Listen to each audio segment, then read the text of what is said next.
అందమైన చర్మ సౌందర్యం మీ సొంతం. Second aqua radiance deep cleansing gel. Hello నమస్తే, నేను మీ anchor Shiva. Welcome to iDream media. ఈరోజు మన ముందున్న guest season 6 contestant, serial actress Keerthi Bhat ఈరోజు మనతో ఉంది. తనతో మాట్లాడి చాలా రోజుల తర్వాత మేమిద్దరం ఇలా కూర్చొని డిస్కషన్ చేయడం, ఓపెన్గా మాట్లాడడానికి ఈరోజు కీర్తి నా ముందుంది. హాయ్ కీర్తి. హాయ్, ఎలా ఉన్నావు? నేను బాగున్నాను, మీరు ఎలా ఉన్నారు? బాగున్నాను. చాలా రోజులు అయిపోయింది కదా ఇలా మాట్లాడుకొని. బజ్ తర్వాత కీర్తి నార్మల్ గా తెలుగు ఇంత ప్యూర్ గా మంచిగా మాట్లాడుతున్నావు. తెలుగు అమ్మాయి? Canada pure. యాక్చువల్లీ మ్యాంగ్లూర్ నాది, తుళు భాష. ఇప్పుడు సుయన్సో వచ్చింది కదా, సో ఆ స్లాంగ్. కన్నడ అనే దాంట్లో తుళు అన్న భాష ఉంటది. యాక్చువల్లీ నేను అది కన్నడ. సెటిల్ మొత్తం హైదరాబాద్. మ్యారేజ్ ఇంకా కాలేదు. అదే ఎంగేజ్మెంట్. ఆ పాయింట్ యాక్చువల్ నెక్స్ట్ పాయింట్ అదే. ఎంగేజ్మెంట్ అయిపోయి చాలా రోజులు అయింది. పెళ్ళి ఏమైంది? ఎందుకు లేదు, కొన్ని పర్సనల్ ఇష్యూస్ వల్ల కొంచెం ఆగింది. అండ్ నా మామగారు అంటే కార్తిక్ వాళ్ళ ఫాదర్ది బ్రదర్ చనిపోయారు, దానివల్ల కొంచెం ఆగింది. ఎందుకంటే ఉంటాయి కదా కొన్ని దానివల్ల ఆగింది. అండ్ ఇంకొకటి, మనకు ఆల్రెడీ ఒక ఏం ఉండింది, ఇల్లు తీసుకోవాలి, ఇల్లు తీసుకున్న తర్వాత మొదటి అడుగు మనం అక్కడే వేయాలి అనేది ఉండింది. సో దానివల్ల కొంచెం, బట్ అంత ఈజీ కాదు కదా శివ గారు, పెళ్లి అనేది అంత ఈజీ నా? ఎంగేజ్మెంట్ గానే దోల తీరింది, ఇంకా పెళ్లి అంటే కొంచెం టైం పడుతుంది. బట్ ఈ ఇయర్ లోనే అనుకుంటున్నాము. Let's see. మీ ఆశీర్వాదం. God bless you. Thank you పెద్దవాళ్ళు. వద్దు అమ్మో, అంతొద్దు. ఎందుకు మామూలుగా శివ అని పిలువండి. ఇందాక కూడా గారు శివ. ఫైన్. మీకు ఎప్పటి నుంచో నేను అలాగేనే పిలిచాను, ఎప్పుడు శివ అని పిలిచాను. చెప్పండి నాకు, నేను ఎవరిని పిలవను. మరి ఫస్ట్ ఎందుకు కంగారు పడి ఏమైనా ఎంగేజ్మెంట్ చేసేసుకున్నారా? లేదు, ఇంట్లో వాళ్ళ మదర్ ఫాదర్ కూడా చెయ్యండి అన్నారు. అండ్ మనకు ఆ డేట్ చాలా బాగుండే డేట్ అది, సో చేసేసుకున్నాం. బట్ మేబీ పెళ్ళి ఇంకా అవ్వలేదంటే, సమ్ డిస్టర్బెన్స్ వస్తూ ఉందంటే ఇంకా ఆ టైం కూడి రాలేదనుకుంటా. యాక్చువల్లీ మీ ప్రొఫైల్లోనే ఇన్స్టాగ్రామ్ లో కూడా పోస్ట్ పెడుతున్నా కూడా, లేకపోతే కలిసి ఏమైనా ఫొటోస్ పెడుతున్నా, ఇంకెప్పుడు మ్యారేజ్ అని మిమ్మల్ని క్వశ్చన్ చేస్తున్నారు. అది కామన్ మెసేజ్. ఎందుకు కలిసి తిరగట్లేదు అంటే మాకు కనిపిస్తున్నారు అప్పుడప్పుడు. ఎందుకు ఎక్కువ కలవట్లేదు, ఎక్కువ మీ కపుల్ ఫొటోస్ ఎందుకు బయటికి రావట్లేదు, ఎందుకు వదలట్లేదు కదా? మేబీ నేనే ఎక్కువ పెడుతున్నాను అనుకుంటా. మీరు ఇప్పుడు కూడా నా ప్రొఫైల్ లో చూస్తే ఆబ్వియస్లీ ఒక వీడియోలన్నా తను ఉంటాడా? ఏం లేదు.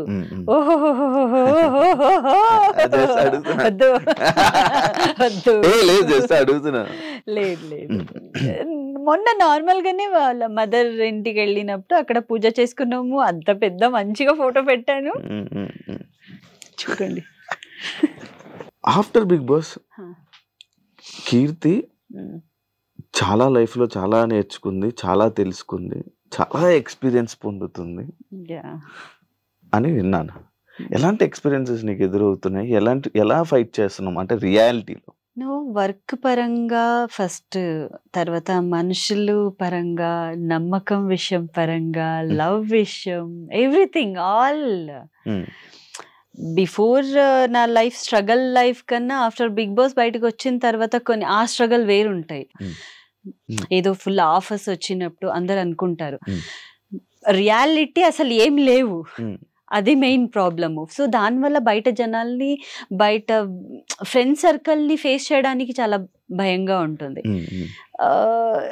ఇంకొకటి మనుషుల పరంగా అంటే, బిఫోర్ నేను బిగ్ బాస్ వెళ్ళే ముందు చాలా ఫ్రెండ్స్, నా వాళ్ళే అనుకున్న వాళ్ళు చాలా మంది దగ్గరున్నారు. సో వన్స్ బిగ్ బాస్ వెళ్ళిన తర్వాత లోపల నేను అంటే, బయట అసలు అట్లీస్ట్ ఫ్రెండ్స్ అనుకున్న వాళ్ళైనా సపోర్ట్ చేస్తారు ఈ ఒక్క మ్యాటర్లో. అది బయటకు వచ్చిన తర్వాత నాకు తెలిసింది. సో ఎవరికి ఎవరు లేరు, సో వాళ్ళ పని అంతే. అది జస్ట్ మనం ఉన్నంత వరకు, మన దగ్గర ఉన్నంత వరకు మాట్లాడతారు. సో ఈ దీంట్లో నాకు చాలా ఎక్స్పీరియన్స్ అయ్యాయి.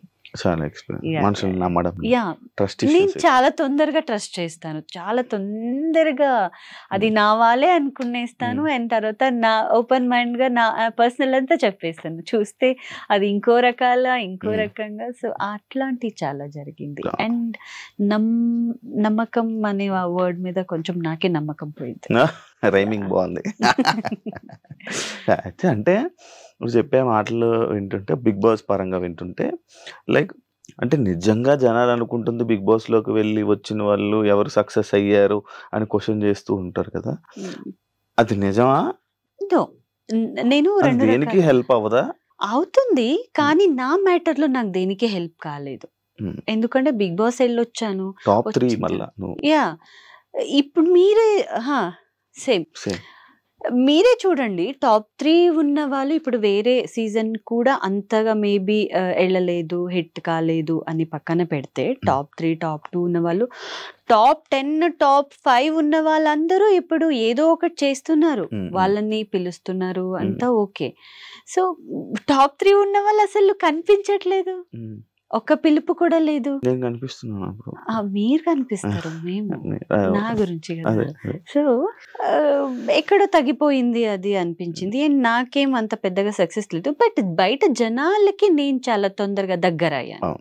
ఆ ఒక్క మ్యాటర్లో ఐఎమ్ ప్రౌడ్ మై సెల్ఫ్, నాకు అది హ్యాపీగా ఉంది. బట్ వర్క్ పరంగా ఏదో ఆఫర్ వస్తుంది, ఏదో కనిపించేస్తాము అని అట్లాంటిది నాకేం అనిపించలేదు. నాకు బిగ్ బాస్ పరంగా మీరు బిగ్ బాస్ వెళ్ళారు, మీకు ఆ ఛాన్స్ అట్లాంటిది ఏం రాలేదు. సీరియల్స్ కూడా చాలా నీకు దూరం పెట్టారు కదా, సీరియల్స్ లో కూడా చాలా తక్కువ ఇప్పుడు చేస్తున్నావు కదా సీరియల్. ఇప్పుడు నేను కన్నడ అండ్ తెలుగు 2 చేస్తున్నాను. ఇప్పుడు చాలా ఒక 6 years తర్వాత మళ్ళీ కన్నడకి వెళ్తున్నాను అనమాట. సో సీరియల్ పరంగా నాకు అది, ఎందుకంటే బిగ్ బాస్ బయట వచ్చగానే మేబీ నేనే ఫస్ట్ పర్సన్, నేను వర్క్ లో బిజీ అయ్యింది, నేనే ఫస్ట్ పర్సన్. వేరే అందరూ ఖాళీగానే నాకు తెలుసు, కానీ ఖాళీగా అంటే మీరే వాళ్ళ పర్సనల్ వర్క్ లో ఉన్నారు నాకు తెలీదు. బట్ ప్రొఫెషనల్ పరంగా ఫస్ట్ నాకు స్టార్ మా నుంచి నాకు సీరియల్ నాకు ఇచ్చింది, వాళ్ళు ఇచ్చారు నాకు, అది 2 years గడిపింది. సో అయిన తర్వాత సీరియల్ లో బిజీగానే ఉన్నా, మొన్నటి వరకునే అయింది. సీరియల్స్ నార్మల్గా ఇప్పుడు సీరియల్స్ టాపిక్స్ లోకి వస్తాం. నేను రీసెంట్ గా చాలా మంది సీరియల్ యాక్టర్స్ ని వాళ్ళని నేను ఇంటర్వ్యూ చేస్తుంటే చాలా డిఫరెన్సెస్ వస్తున్నాయి అబ్బా సీరియల్స్ లో ఇండస్ట్రీలో చాలా డిఫరెన్సెస్ వస్తున్నాయి. దానికి నువ్వు ఏం ఆన్సర్ ఇస్తావు చెప్పు. లైక్ కన్నడ అని, తెలుగు అని, కన్నడ వాళ్ళకి ఎక్కువ ఆఫర్స్, తెలుగు వాళ్ళు లేరు, అందరూ మానేస్తున్నారు, రీసెంట్గా అందరూ బయటకు వచ్చేస్తున్నారు, ఇంకా వాళ్ళే ఆఫర్స్ వస్తున్నాయి, వాళ్ళలోనే చాలా జరుగుతున్నాయి అని చెప్పి అని చాలా మంది నా దగ్గరికి వచ్చి చాలా మంది చెప్పడం జరిగింది. అది ఎంతవరకు వాస్తవం, ఎంతవరకు అది అసత్యం?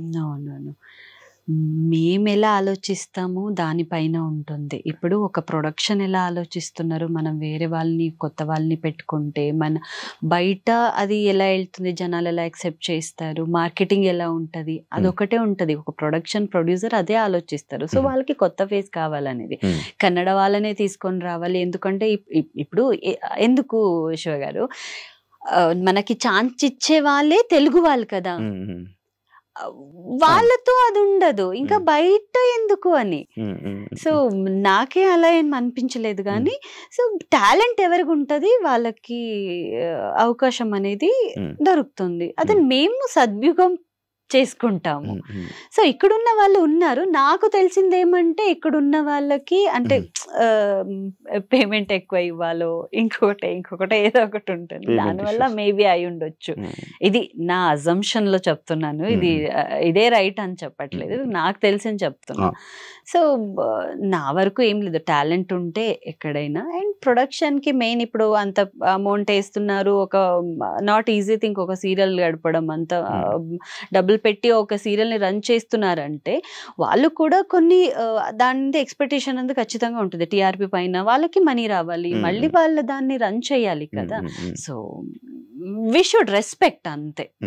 ఈ కన్నడ బ్యాచ్, తెలుగు బ్యాచ్ వద్దు, మేమందరూ మనుషులమే, టాలెంట్ అంతే. సీరియల్ నార్మల్ గా ఎంత పే చేస్తారు? నార్మల్ గా అప్రాక్స్ ఎక్కువ చెప్ప, నీకు ఎంత వస్తుందో చెప్పక, జస్ట్ నార్మల్ గా ఎలా ఉంటాయి పేమెంట్స్? ఫస్ట్ స్టార్టింగ్ కి చాలా తక్కువ ఉంటది, కొత్త వాళ్ళు వస్తారు కదా వాళ్ళకి అంతే ఉంటది. అంతే. నేనే స్టార్టింగ్ అంతే తీసుకున్నా, నాకు తెలియదు ఇక్కడ ఏంటనేది. సో అది వస్తేనే నాకు పెద్ద అనేది అనుకున్నా. ఎక్స్పీరియన్స్ బట్టి ఉంటుంది. బట్ స్టార్టింగ్ మాత్రం చాలా తక్కువ, 10,000 లోపలనే ఉంటుంది. 10,000 లోపల 15 days షూట్. 15 days, ఇప్పుడు 15 days కంప్లీట్ గా రాదు. స్టార్టింగ్ ఒక 15 days కంప్లీట్ గా వస్తుంది. ఇంకా ఒక స్కెడ్యూల్ అలాగే టెలికాస్ట్ ఎప్పుడు స్టార్ట్ అవుతుందో అప్పుడు వాళ్ళు బ్యాంగింగ్స్ పెట్టుకుంటారు. దానిపైన ఇంకా 7 to 8 days అలా వస్తుంది అంతే. ఎందుకంటే వాళ్ళు మిగిలించుకోవాలి కదా. 15 days మొత్తం చేసేస్తే అన్ని ఆర్టిస్ట్ ఇచ్చేసి ఎక్కడ అయితే ఓకే, ఒక శాలరీలా బాగా సంపాదించుకుంటున్నాం. యూట్యూబ్ ఎందుకు స్టార్ట్ చేసి ఆపలేదు. బట్ ఏమంటే ఒక్క కంపెనీ నుంచి ఇంకొకటి అలా మారేమో ఒక 2-3 times. మనకు అంత రెస్పాండ్ రాలేదని. సో అక్కడికి ఏదో స్ట్రైక్ పడింది, కొంచెం ఇంట్రెస్ట్ పోయింది. ఇంకొకటి శివ గారు, ప్రతి చోట మొబైల్ తీసుకొని వెళ్ళలేము, ప్రతి చోట అందరికి మొహాన్ని పెట్టలేము. ఇప్పుడు జనాలు ఏం కోరుకుంటున్నారంటే, బయట మనం ఏదైనా ఫంక్షన్కి వెళ్ళి ఏదైనా సెలబ్రిటీస్ వాళ్ళు వస్తున్నారంటేనే అప్పుడు వ్యూస్ వస్తుంది. మనం ముందే ఏం చేసుకున్నా ఇంట్లో ఏం ఫంక్షన్ చేసుకుంటే రావు. డైలీ ఒక ఫంక్షన్ కి ఎవరు వెళ్తారు? అది కాదు. ఎందుకంటే ఇంకొకటి, నాకు ఏదో స్టార్ట్ చేశాను కానీ అది చాలా కష్టంగానే ఉంది. నా వల్ల కాదు అది. అందరు అది తీసుకొని వెళ్ళి వీడియో ఒకరికి నచ్చొచ్చు, ఇంకొకరికి నచ్చకపోవచ్చు. దేనికి మొహం మీద చెప్పేస్తారేమో అది ఒకటి ఉంటుంది నా మైండ్ లో. యాక్చువల్లీ నేను బ్లాగ్ పర్సన్ కాదు, మాట్లాడడానికి కూడా రాదు నాకు. ఇలా నార్మల్ గా మాట్లాడతామని మొబైల్ పట్టుకొని వెళ్తే అసలు వచ్చేది కాదు, రాదు. నార్మల్ గా నీకు నువ్వే ఎమోషనల్ అయిపోయి నీకు నువ్వే ఏడ్చుకొని ఎక్కువ ఏడుస్తూ ఉంటావు, బయటికి ఏం చెప్పవు. ఎందుకు? అది బయటకు చెప్పుకుంటేనే కదా పోయేది, పక్కలకి ఎవరికి ఏం చెప్పవు. నీకు నువ్వే సఫర్ అయిపోతావు ఎందుకు లోపల. చాలా నెమ్మదిగా, కూల్గా, కామ్గా.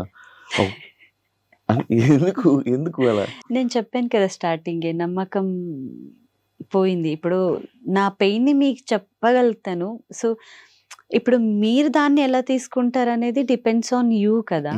దాన్ని మీరు వేరే రకాలుగా వద్దులే పై అమ్మాయి ఎప్పుడు కూడా అదే అనుకుంటా, అది ఇంకొకరికి అది దాని డ్యామేజ్ అయిపోతుంది, బ్రేక్ అయిపోయింది ఆల్రెడీ నా మనసు.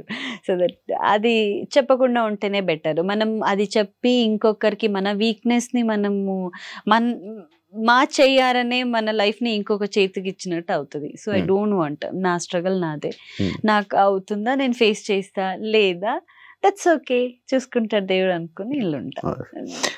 చీప్ అయిపోతాం. ఫస్ట్ ఆఫ్ ఆల్ మన వీక్నెస్ ని ఇంకొకరికి మేమే ఓపెన్ చేసి పెట్టినట్టు చాలా బాగా ఆడుకుంటారు దాంతో. ఇదే పాయింట్ మీద బిగ్ బాస్ లో నీ పర్సనల్ లైఫ్ ని ఓపెన్ అయిపోవడం వల్ల పబ్లిక్ లో గానీ లేకపోతే నీ మనుషుల దగ్గర గానీ ఎవరి దగ్గర గానీ ప్రాబ్లమ్స్ ఫేస్ చేసావని నేను విన్నా.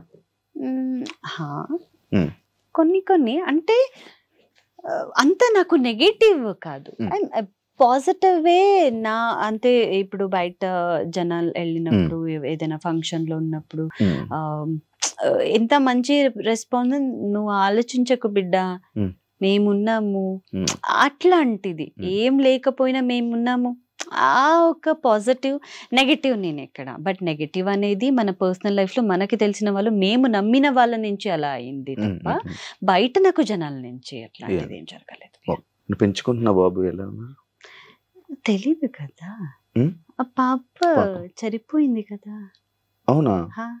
బిగ్ బాస్ వెళ్ళి 2 days ముందే పోయింది. ఓకే ఓకే ఓకే ఓకే అవునా? నేను నాకు ఇంకా ఉన్నారు, ఇంకా ఇది ఉంది అని అనుకుంటున్నా. బట్ నేను పిల్లల్ని ఒక 3-4 members ఉన్నారు చదివిస్తున్నాను. బట్ ఓన్ గా అది లాస్ట్ అని అనుకున్నాను, ఎందుకంటే చాలా మైండ్ పోయింది. ఎందుకు స్లోగా మాట్లాడుతున్నావు? ఆ ఒక మ్యాటర్ వచ్చగానే మైండ్ బ్లాంక్ అయిపోతుంది నాకు. బ్లాంక్ అయిపోతుంది.